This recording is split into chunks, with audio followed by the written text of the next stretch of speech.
Hi, this is Captain Rob from Shout Air. This is the final video in this series where we will just take a look at some of the presets that I've created for the Stream Deck for the aircraft that I fly most often. But these are very in flux, I'd say incredibly beta. I'm just testing a lot of things, so you may find some things that I've tried to add in that don't fully work yet, but I think you'll get a good sense of some possibilities, and maybe it'll inspire you to add your own.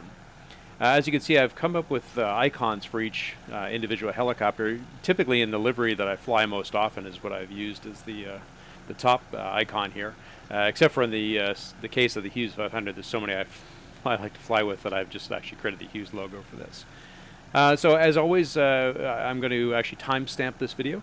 So if you want to look for a specific helicopter, just look in the description for YouTube and you'll be able to jump right there. So let's jump on in and have a look at some of these.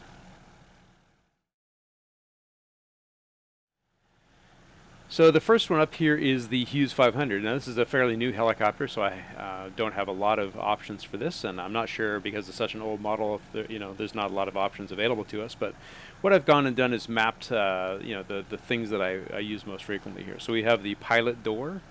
Let me swing around here a little bit to the sides. Use this co-pilot door, right rear, left rear doors, all available just at the touch of a button. You also can remove just the front doors if you want to fly that way, or all the doors altogether. And then finally, the last two things are available just from poking our head back inside the aircraft. So one of those is the tablet. So just a touch of a button will bring that tablet out in front of us. And then the GPS. So I could pop the GPS out if you want to be able to enter in some coordinates there. So that's what we have mapped so far on the 500 itself.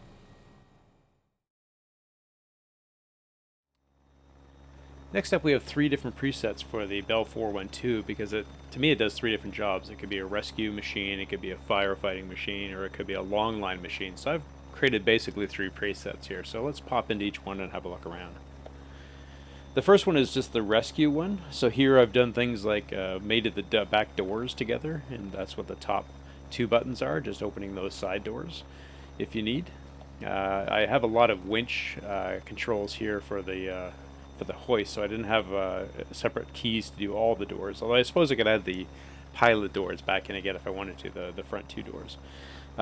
Below that, in the second row, we've got the hoist row of controls. So the first one is the hoist crew on or the hoist crew off. So if I just want to pop that guy out the door, I can do that.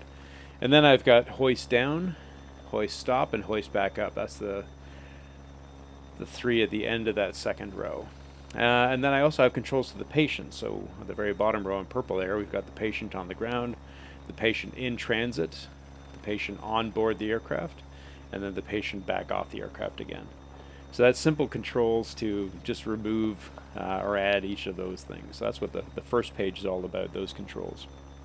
On the last bottom right there, the startup button, that opens the secondary page.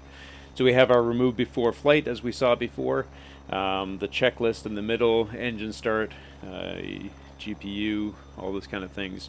And then in the top right-hand corner, that purple one is a crew button. So this allows me to adjust all the crew members. So if I want the co-pilot on or off the aircraft, you can kind of see him in the background there, moving on or off. The crew, on or off. And then the gunners, if I wanted to have the gunners on board, if I was doing more of a military run. All of those are available just by press of these few buttons here. So that is the basics for the first of the three settings. The next one is the fire control.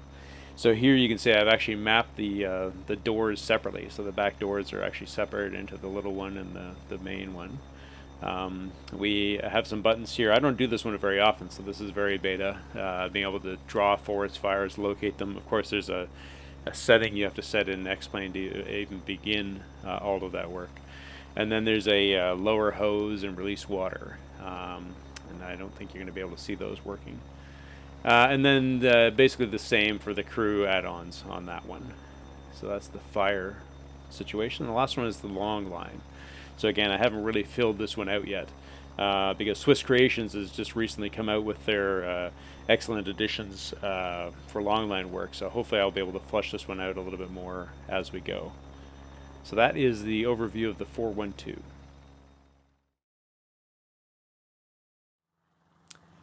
All right, next up we have the Schweizer S300CBi. Great little helicopter. We've got door controls, of course, for both doors. We can choose to remove them all together or add them back. We can add floats if we want to do any kind of water work.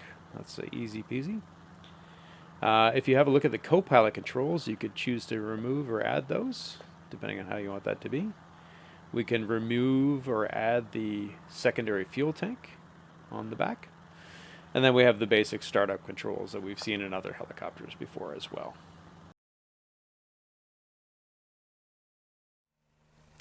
Next up we have the fabulous Freeware Bell 429. I love this helicopter. It's got a lot of different setups on it depending on the livery. I like to fly as the Australian Navy here. I like this paint job quite a bit. Again, I've mapped the doors. Right in here, because again we're doing a lot of rescue work, I'm just mapped the rear doors on both sides of this helicopter, and it's similar to the 412. I've also mapped adding the hoist crew to be on or off. You'll see it also moves the hoist in and away from the body, hoist down, stop, and back up again, and then our patience cycle, just like we had in the last one. All available. And then in the startup area, again, we've got the ability to add the crew, so co-pilot on or off. You can just barely see them going in and out of the seat there. And then the back seat crew on or off as well with those controls. So that's just a quick overview. Oh, and also on the second pane here in the bottom, I also have the ability to inflate the floats and deflate them on the secondary page, because there wasn't enough room with all the hoist controls on the first page. So that's a quick look at what I've mapped on the 429.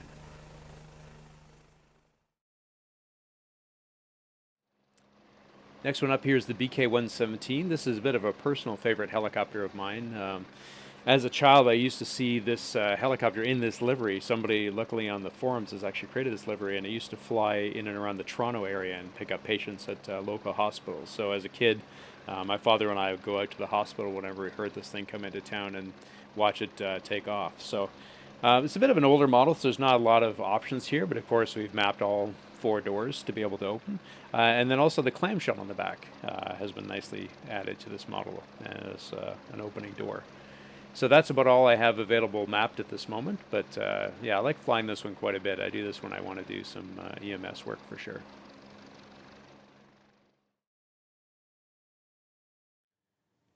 All right, I've saved one of the biggest and baddest for last. This is the Osprey, of course. It's an amazing helicopter to fly. And there's actually quite a few things we can customize on this ship, which is quite fun. So the side door here, we've got an upper door control and a lower ramp control. So you can do those independently, have the bottom door closed, but open the top if you like. Same thing with the ramp. Let's see if we can swing around the back here. The ramp is, again, 2 different levels. There's a bottom ramp and a top ramp. So you can see the bottom ramp is staying kind of part way open, and then you can close it all the way.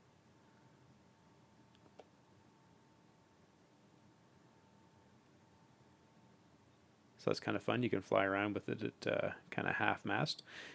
Gear up and down, of course, is another thing you can do. And then I've also mapped the Humvee payload. So if you were to fly around with this thing and you get, I think it's about 500 feet off the ground, if you hit the Humvee payload button, an actual Humvee will come suspended underneath the aircraft, and you can fly around with that as your load, essentially. So that's kind of fun. But the thing I really like is when you go into the last section here, I've got the ability to put the aircraft fully away. So we're going to fold the blades here. You can see them start to do their thing. They all fold in to the center, and then you can flip the nacelles forward, and then you can fold the wings. So you can fully park this thing. It's great if you have it out on the carrier. You've got the whole thing done up to take up as little space as possible. So that's all mapped as controls as well on this last panel. So I like playing with that. Alright, the last part of this video will focus on the specialty buttons along the bottom row here. These are not really specific to any one helicopter, but are just generally helpful with things like using GPS inside of a helicopter or with the Xslingload tool. So let's start with the GPS one here. One of the things I love to do is actually fly a combination of a scenery pack, which is the Montana Helicopter Destination Scenery Pack, and a plugin called Helicopter Rescue Missions. Let me just open that up here. HRM. And what Helicopter Rescue Missions does is it's aware of the Montana pack, and so you can use it with all of the helicopters you'd like to fly your rescue destinations to and all of the locations you'd like to fly from. Here in the plugin, you can choose your level of difficulty, whether or not you want to do street accidents, search and rescue, so on and so forth. You could choose where you'd like to start, so that's usually for me the airport that I'm actually at currently. And then you could choose a destination, so I throw in the hospital that I like to fly, which is kind of close to my starting location here. So anyway, we'll just create this mission and start it up. Now what that plugin has done is it's actually created a preference pack or a flight plan for your GPS unit. So if I flip over to the Stream Deck now and I hit the flight plan button, and then I go to the flight plan catalog next to that, I can actually see that there for me. And if I click the third button, that will actually choose that flight plan.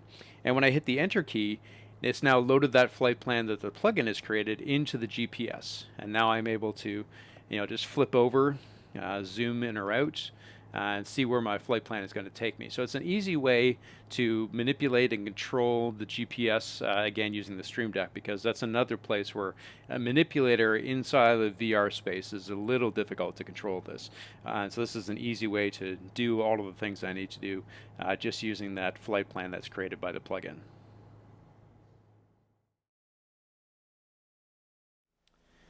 Next up, I have some controls for the Xslingload plugin in the bottom row here. I don't unfortunately have the ability to demo this to you right now.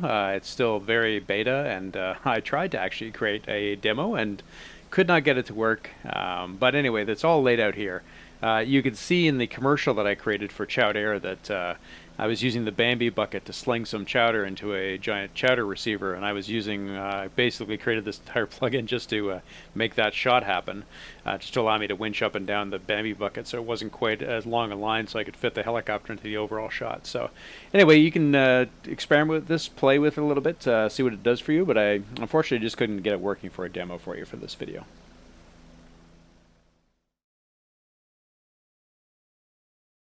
And the very last one here is this extras folder. We've been in here before to see some of these controls. Basically, on the left-hand side, I've got a volume up and volume down that controls the volume on my PC that I'm playing on. So basically just filling my headset to whatever level I want. The three buttons along the bottom, the three H's, are for that auto hotkey. We talked about that to launch and get all the software working to get us into the VR space. And the very last one is my OBS record. So when I want to create these videos, I just pop over here, light up the OBS recording. This is just a standard button that comes with the Stream Deck. And yeah, that's what's in this area. So this will be, again, very generic things that are not specific to any one helicopter. I might just throw into this area for me to use. All right, well, thanks so much for watching.